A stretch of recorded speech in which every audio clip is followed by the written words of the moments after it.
Well, back in the 80s and 90s, we had Colombian drug cartels pioneering the technique of using a motorcycle to carry out an assassination. We've seen this in other countries, and here recently we've seen something new, especially when it comes to Mexico. What used to be called a beautiful vacation getaway destination, Acapulco, and also known for its marijuana, this area has seen a spike in jet ski assassinations, and it's coming from the drug lords. They're saying that all these different rival gangs are trying to fight for the turf in Guerrero, and in doing so, they're holding hostage business owners, vendors, everything else. They're trying to extort them. So the most recent incident in broad daylight saw two men cruise up to a beach on a jet ski. One hops off with a gun, runs right up to a vendor, and kills him in broad daylight while all the beachgoers are just sitting there looking on. The guy then runs back to the jet ski, jumps on it, and they take off.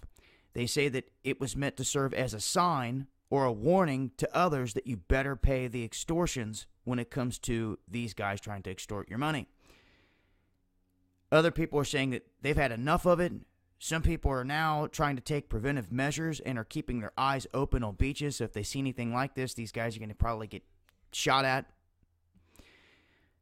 Because at this point, people are saying that they have no choice but to try to protect themselves in any way necessary.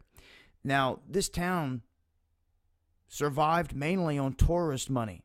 And with the crime skyrocketing, that is dwindling away. And it's just compounding the problem because it's making not only the criminal cartels come through here and they're fighting for the city because they want the drug routes that run through it. This is what this all boils down to. But then you have small-scale crime, guys that are coming up in the neighborhood that are trying to survive and this and that. And when the only option that is left is illegal activities, it does not make for a good setting.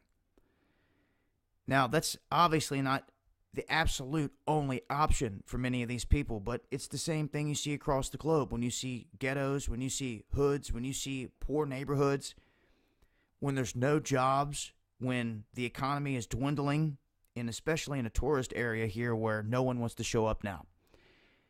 It's almost as if there's no work for these people and they have to turn to crime or some other way to survive. It doesn't mean all of them are out here killing people, but all too often it gets to this level. And I mean, down in these areas, when people start hearing of this, guys rolling up on the beach on jet skis and just killing people, people mark that area off as somewhere they don't never want to go. So until things start to turn around here, and I'm not sure it's going to, because people need to start looking at the bigger picture here.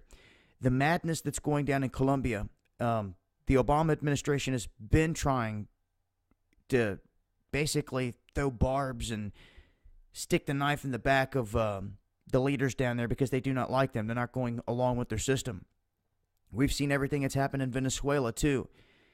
But yet the mainstream media doesn't want to talk about these things. So when you're talking about Central America, South America, it's key to keep an eye on, because I have a funny feeling something's going to spark out of these territories. And, well, you see what's going on there now, from Colombia all the way up through Mexico. And you want to talk about having a border that is depleted here in the United States, where individuals have just been coming across. And it's not so much because of a wall or not because of a wall. It's just because of the Obama administration ordering the catch and release of all these individuals. I've talked about that as well. So you have to pay attention here. When former Border Patrol are coming out here in this country and they're saying, look, something's wrong, but it seems the administration doesn't want to do anything about it. They're just letting them come right on in. But this most recent string of assassinations or killings on the beaches, I just wanted to make note of. I'll leave a link here with more information and continue to keep you guys posted with more as I come across it. This has been Dabu7.